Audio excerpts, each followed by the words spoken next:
Hello दोस्तों, नमस्कार। दोस्तों, इस वीडियो में हम सामान्य ज्ञान के टॉप 80 महत्वपूर्ण प्रश्न लेकर आ गए हैं। दोस्तों, ये सभी प्रश्न काफ़ी ज़्यादा इंपॉर्टेंट होने वाली है, इसलिए वीडियो को अंत तक बने रहें। दोस्तों, 80 में से आप कितने सवाल का जवाब दे पा रहे हैं, कितने सवाल का जवाब आप लोगों को पता है, आप कमेंट करके ज़रूर बताइएगा। तो चलिए बिना देर किए आज के सवाल की ओर बढ़ते हैं। तो आज का हमारा पहला सवाल दिया गया है, 1000 झीलों की भूमि किस देश को कहा जाता है? तो 1000 झीलों की भूमि कहा जाता है फिनलैंड को। ठीक है, इसका सही जवाब ऑप्शन ए हो जाएगा। चलिए अगला सवाल है, हॉकी दिग्गज मेजर ध्यानचंद का जन्म कहाँ हुआ था? यानी कि मेजर ध्यानचंद का जन्म कहाँ हुआ था? तो 2 नंबर का हो जाएगा ऑप्शन बी, प्रयागराज में, जो कि यूपी में है। चलिए अगला सवाल है, भारत का राष्ट्रीय पर्व निम्नलिखित में से कौन सा है? तो 3 नंबर का सही जवाब हो जाएगा ऑप्शन सी, उपरोक्त सभी, यानी कि गांधी जयंती, गणतंत्र दिवस और स्वतंत्रता दिवस, तीनों जो है राष्ट्रीय पर्व माना जाता है। चलिए अगला सवाल है, रसायन एवं भौतिकी के नोबेल पुरस्कार कहाँ प्रदान किए जाते हैं? तो 4 नंबर का हो जाएगा ऑप्शन बी, ठीक है, स्टॉकहोम में। चलिए अगला सवाल है, नोबेल शांति पुरस्कार किस शहर में प्रदान किया जाता है? तो 5 नंबर का हो जाएगा ऑप्शन ए, ओस्लो में।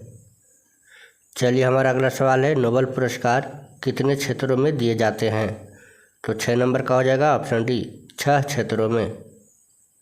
चलिए अगला सवाल है, नोबेल पुरस्कारों की स्थापना किसने की थी? तो 7 नंबर का हो जाएगा ऑप्शन ए, अल्फ्रेड नोबेल ने। चलिए 8 नंबर सवाल है, भारत का पेरिस किस शहर को कहा जाता है? तो 8 नंबर का हो जाएगा ऑप्शन बी, जयपुर को। चलिए अगला सवाल है, विश्व का चीनी का कटोरा किसे कहा जाता है? तो चीनी का कटोरा किस देश को कहा जाता है? तो इसका सही जवाब ऑप्शन ए होगा, क्यूबा को। चलिए अगला सवाल है, धान का कटोरा किस राज्य को कहा जाता है? तो 10 नंबर का हो जाएगा ऑप्शन डी, छत्तीसगढ़ को। चलिए अगला सवाल है, पद्म पुरस्कार मुख्य रूप से कितने प्रकार के होते हैं? तो 11 का हो जाएगा ऑप्शन सी, 3 प्रकार के।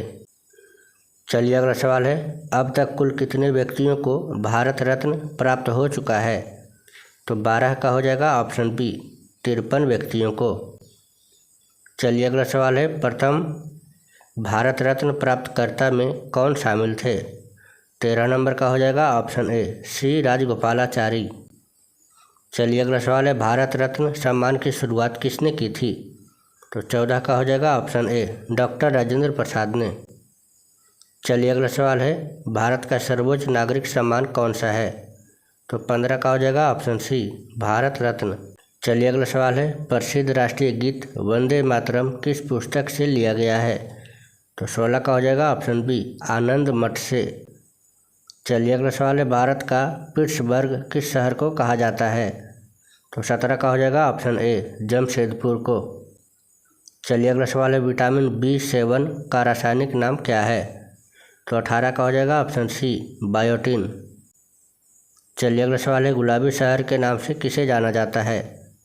तो 19 का हो जाएगा ऑप्शन ए, जयपुर को। चलिए 20 नंबर सवाल है, आनंद मठ पुस्तक के लेखक कौन है? 20 नंबर का हो जाएगा ऑप्शन बी, बंकिम चंद्र चट्टोपाध्याय। दोस्तों, अगर आपने अभी तक हमारे चैनल को सब्सक्राइब नहीं किया है तो प्लीज़ एक सब्सक्राइब अवश्य कर लें। चलिए अगला सवाल है, इंडिया विंस फ्रीडम पुस्तक के लेखक कौन है? तो 21 का हो जाएगा ऑप्शन ए, मौलाना अबुल कलाम आज़ाद। चलिए अगला सवाल है, माई एक्सपेरिमेंट्स विथ ट्रूथ किसकी आत्मकथा है? तो 22 का हो जाएगा ऑप्शन डी, महात्मा गांधी की। चलिए अगला सवाल है, डिस्कवरी ऑफ इंडिया पुस्तक के लेखक कौन है? 23 का हो जाएगा ऑप्शन सी, पंडित जवाहरलाल नेहरू। चलिए अगला सवाल है, गीता रहस्य पुस्तक के लेखक कौन है? 24 का हो जाएगा ऑप्शन बी, लोकमान्य तिलक।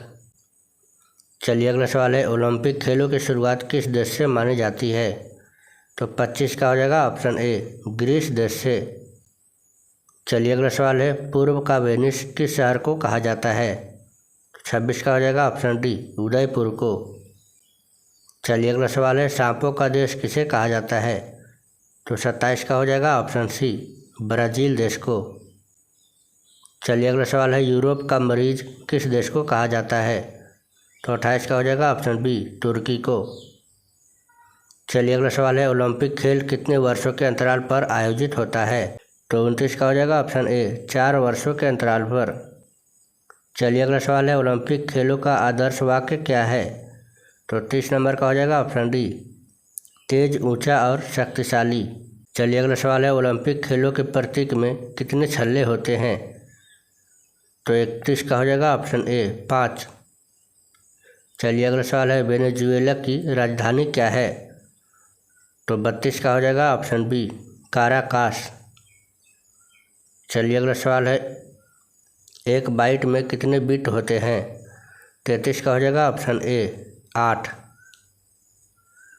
दोस्तों अगर जिस भी प्रश्न का जवाब आप लोगों को पता हो तो आप कमेंट करके ज़रूर बताएं।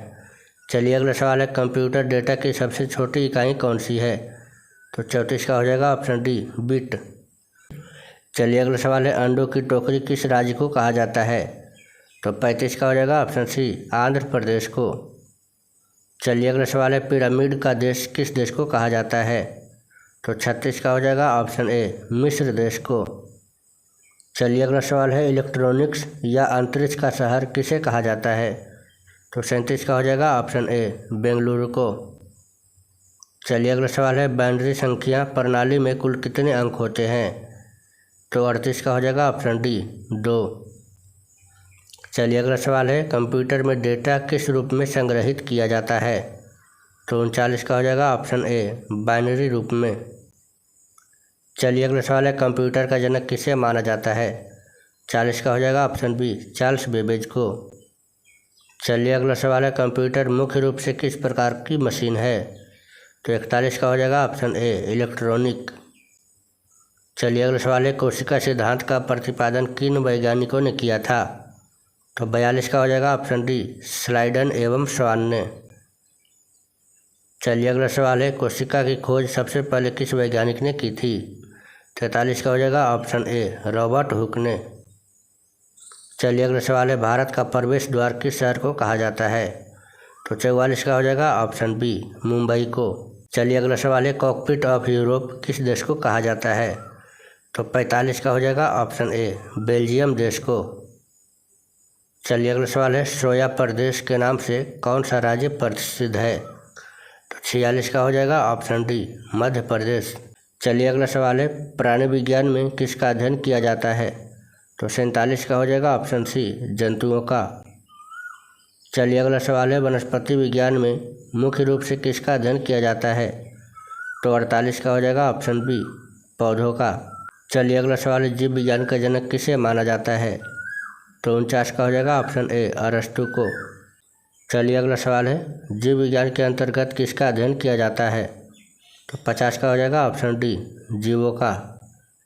चलिए अगला सवाल है, सबसे भारी प्राकृतिक तत्व कौन सा है? तो 51 का हो जाएगा ऑप्शन ए यूरेनियम। चलिए अगला सवाल है, धातुओं में सबसे हल्की धातु कौन सी मानी जाती है? तो 52 का हो जाएगा ऑप्शन बी लिथियम। चलिए अगला सवाल है, इस्पात नगरी के नाम से किसे जाना जाता है? तो 53 का हो जाएगा ऑप्शन ए जमशेदपुर को। चलिए अगला सवाल है, सिटी ऑफ गोल्डन गेट किसे कहा जाता है? 54 का हो जाएगा ऑप्शन डी सैन फ्रांसिस्को। चलिए अगला सवाल है, भारत का मसालों का बगीचा किसे कहा जाता है?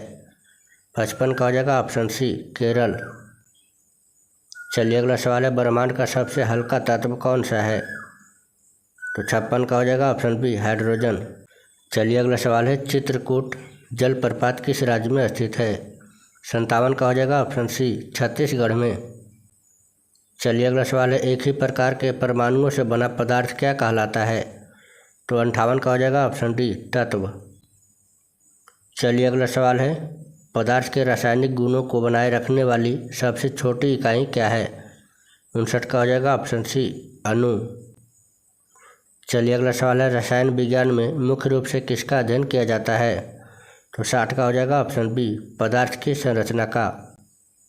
चलिए अगला सवाल है, वेग और चाल में मुख्य अंतर क्या होता है? तो 61 का हो जाएगा ऑप्शन ए दिशा। चलिए अगला सवाल है, स्वर्णिम पैगोडा का देश किसे कहा जाता है? तो 62 का हो जाएगा ऑप्शन डी म्यांमार को। चलिए अगला सवाल है, भूमध्य सागर का द्वार किसे कहा जाता है? तो 63 का हो जाएगा ऑप्शन सी जिब्राल्टर को। चलिए अगला सवाल है, लैंड ऑफ गोल्डन फ्लिस किसे कहा जाता है? 64 का हो जाएगा ऑप्शन बी ऑस्ट्रेलिया को। चलिए अगला सवाल है, ऊर्जा को मापने की इकाई क्या है? तो 65 का हो जाएगा ऑप्शन ए जूल। चलिए अगला सवाल है, शक्ति की मानक एसआई इकाई क्या है? तो 66 का हो जाएगा ऑप्शन डी शक्ति का वाट होता है। चलिए अगला सवाल है, कार्य की एसआई इकाई क्या है? तो 67 का हो जाएगा ऑप्शन सी जूल। चलिए अगला सवाल है, बल की एसआई मात्रक क्या है? तो 68 का हो जाएगा ऑप्शन बी बल का न्यूटन होता है। चलिए अगला सवाल है, भौतिक विज्ञान में मुख्य रूप से किसका अध्ययन किया जाता है? तो 69 का हो जाएगा ऑप्शन ए पदार्थ एवं ऊर्जा का। चलिए अगला सवाल है, भारत का बगीचा किस शहर को कहा जाता है?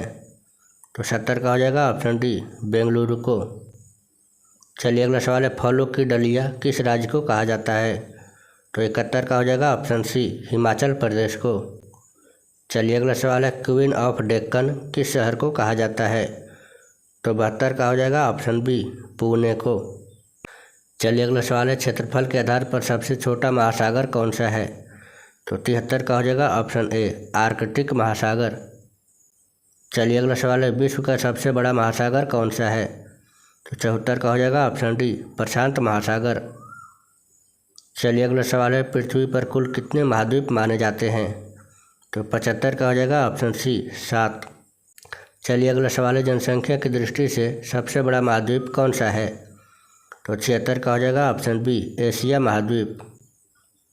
चलिए अगला सवाल है, विश्व का सबसे छोटा महाद्वीप कौन सा माना जाता है?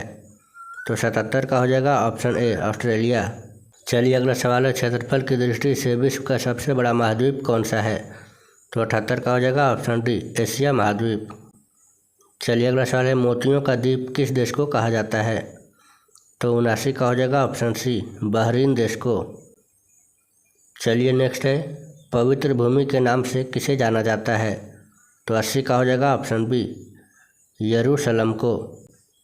दोस्तों हमारा आखिरी सवाल, ब्लू माउंटेन्स पहाड़ियाँ कहाँ स्थित है? दोस्तों इस प्रश्न का सही जवाब क्या होगा आप लोग कमेंट करके ज़रूर बताएं। साथ ही अगर वीडियो पसंद आई हो तो वीडियो को लाइक कमेंट शेयर और एक सब्सक्राइब अवश्य करें। तो मिलते हैं किसी नए वीडियो के साथ, तब तक के लिए जय हिंद जय भारत।